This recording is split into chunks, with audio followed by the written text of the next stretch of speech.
Bonjour les artistes, j'espère que vous allez bien, je suis content de vous retrouver pour une nouvelle vidéo.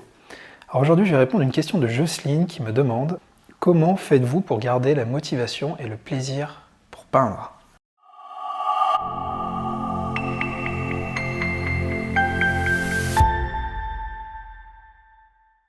Merci Jocelyne pour cette question. Vous avez été plusieurs finalement à me demander des choses ces derniers temps sur la motivation et sur le plaisir de peindre au fur et à mesure d'une carrière artistique. Donc je voulais vous répondre, faire un parallèle avec mon cas à moi. Donc pour ceux qui ne me connaissent pas, je m'appelle Anthony Chambaud, je suis artiste peintre.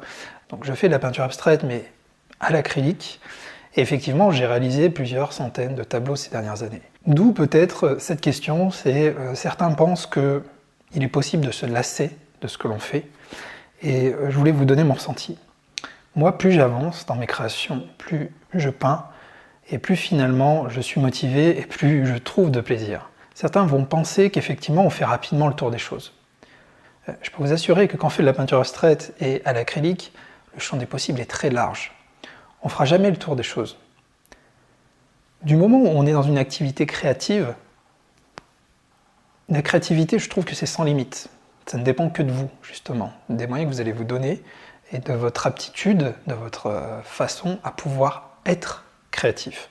Ce qu'il faut savoir, c'est plus je peins, plus j'ai l'impression effectivement d'avoir de nouvelles idées. C'est-à-dire que vous allez peindre un tableau, des nouvelles idées vont arriver. Vous allez tout simplement, soit par l'expérimentation, ou en prenant des cours, ou en faisant des erreurs, et surtout par la pratique, découvrir des choses. Tout naturellement découvrir des choses, et vous ferez jamais le tour du coup d'un médium. Par exemple, si vous regardez ce que disent la plupart des artistes peintres sur leur lit de mort, ils ont cette impression d'avoir effleuré ce qu'ils auraient pu faire. Ils ont beau avoir fait 100, 1000, 10 000, 100 000 tableaux, finalement on se rend compte qu'on avance, on n'arrête pas d'avancer, et qu'il y a toujours des choses à faire. Il y a toujours, quand on parle de créativité, il y aura toujours des choses à créer. Donc forcément le plaisir il est toujours là. Il n'y a pas de routine, il n'y a pas d'habitude, c'est-à-dire que je ne vais jamais refaire la même chose, créer 50 fois le même tableau et faire quelque chose mécaniquement comme si j'étais à l'usine, non, pas du tout. Donc du coup la notion de plaisir elle est toujours là. Il faut savoir qu'il y a aussi une chose, c'est que je m'interdis toujours de peindre quand je ne vais pas bien. Je suis toujours de bonne humeur quand j'attaque un tableau, si je vois que ça ne va pas, si je suis anxieux, stressé, déprimé ou autre, je m'interdis de prendre les pinceaux. Certains fonctionnent différemment et vont justement se servir des pinceaux. Et c'est un peu le principe de leur thérapie pour pouvoir s'exprimer et enlever une colère, une douleur qu'ils ont en eux. Moi, c'est le contraire. J'ai vraiment besoin d'être bien parce que je suis intimement persuadé, et j'ai pu le constater, que les émotions passent, votre état d'esprit va clairement passer et se ressentir dans votre tableau quand quelqu'un va le regarder. Donc si vous êtes fatigué, pas bien, déprimé ou autre, vous allez sûrement pas arriver au résultat que vous escomptiez. Et ça va se ressentir. Donc du coup, moi je mets toutes les chances de mon côté, je m'interdis de peindre quand je ne vais pas bien. Donc forcément, le plaisir est toujours là. Pour ce qui est de la motivation, la question ne se pose même pas finalement. Si vous faites une pratique artistique, c'est que vous êtes normalement passionné. En théorie, vous êtes passionné.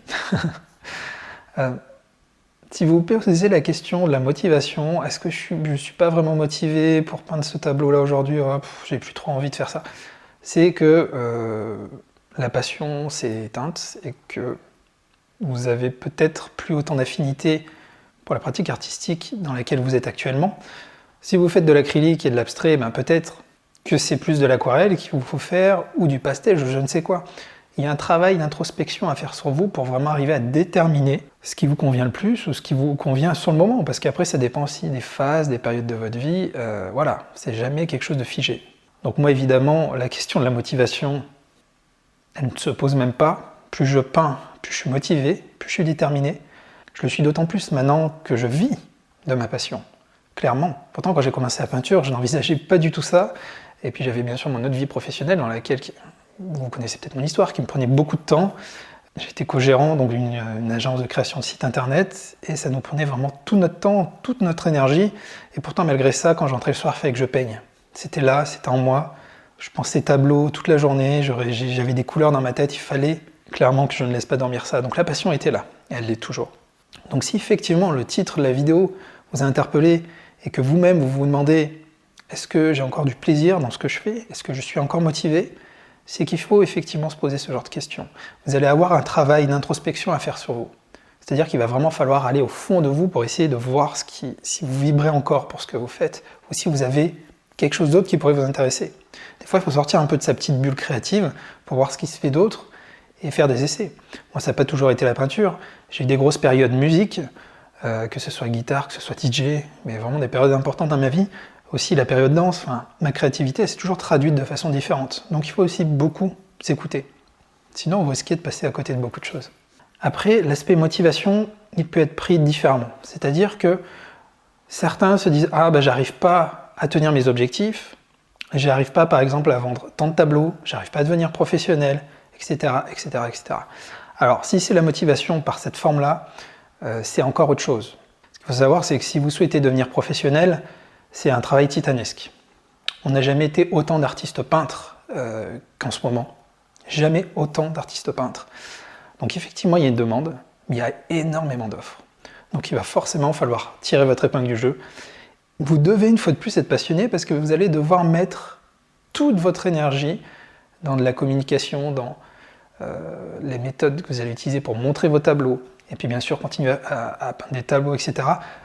Énormément d'investissement pour très peu de retours. Pour ceux qui sont intéressés justement par ce côté-là, j'avais fait une vidéo qui s'appelle « Sur la traversée du désert ». Concept extrêmement important si justement vous souhaitez passer un cap et peut-être devenir professionnel.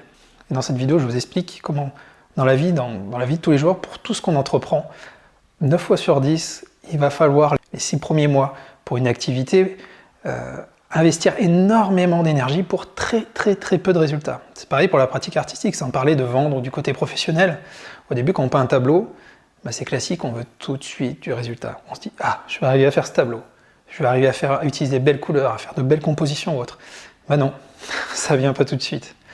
Soit vous prenez des cours, soit vous expérimentez, soit vous pratiquez. La pratique, il n'y a pas de secret. Et pendant 6 mois, vous allez devoir gaspiller des toiles, vous allez devoir utiliser du matériel, etc. etc. Mais c'est une fois de plus la motivation qui va vous driver, qui va vous pousser, qui va vous amener au résultat. Et c'est un bon moyen de voir justement si on est fait pour une pratique et si on est très motivé. Une fois de plus, je le dis, le plus important, la passion. Si vous êtes passionné, la motivation, le plaisir, tout le reste va suivre, mais automatiquement. Il n'y aura même plus de questions à se poser. La passion, la vraie passion, vous poussera. Ça, c'est une certitude. Voilà, je vous remercie d'avoir regardé cette vidéo. Donc, comme vous le voyez, pour ceux qui me suivent, donc, je suis encore en train de m'installer dans mon atelier, d'où cet angle un peu spécial devant ce mur. Pour l'instant, je n'ai pas encore le mobilier que je vais avoir pour pouvoir me filmer comme je le fais ici en face cam. À côté, mon atelier, ça commence à prendre forme. Je vous ai fait une vidéo là-dessus la semaine dernière, que vous pourrez retrouver facilement, dans laquelle je vous montre comment j'ai montré mon plan de travail et tout, comment j'ai disposé tout ça. Donc j'ai pas encore rattaqué les tableaux, j'ai juste préparé quelques expéditions de tableaux que je viens de vendre. Donc je suis encore dans les travaux, je suis en train de m'installer, ça prend beaucoup plus de temps que ce que je pouvais penser. Je suis en train aussi d'organiser tout ce qui est ma salle de stockage, je vous montrerai ça avec 3 grands, donc une grande zone avec plein d'étagères pour pouvoir stocker tous mes tableaux et pour pouvoir, parce que c'est aussi une problématique le stockage comme vous le savez. Début 2019, il y aura de toute façon une vidéo sur les objectifs, il y aura aussi une vidéo de présentation de mon atelier quand bien sûr celui-ci sera totalement fini. Ouais, je vous remercie d'avoir regardé cette vidéo. Pour ceux qui veulent se lancer dans la peinture acrylique comme moi, j'ai réalisé un petit guide du matériel qui est totalement gratuit. Il vous suffit de cliquer ici pour le récupérer, c'est un guide de 20 pages dans lequel je vous montre tout le matériel que j'utilise pour faire la peinture acrylique et de l'abstrait. C'est accompagné d'une séquence dans laquelle je vous donne des conseils pour vous lancer dans l'acrylique. C'est des mails que vous allez recevoir sur 4 jours sur la psychologie, la créativité, comment utiliser justement le matériel, le principe de la peinture acrylique, les couleurs, voilà, il y a plein de choses. Si vous voulez être sûr aussi de recevoir les prochaines vidéos, n'oubliez pas de vous abonner en cliquant sur le lien ci-dessous et d'activer avec la petite cloche, comme ça vous serez certain de tout recevoir, de recevoir la vidéo que je réalise chaque semaine. Donc une fois de plus, je vous remercie d'être au rendez-vous et de regarder ces vidéos, et je vous dis à très bientôt pour une nouvelle vidéo.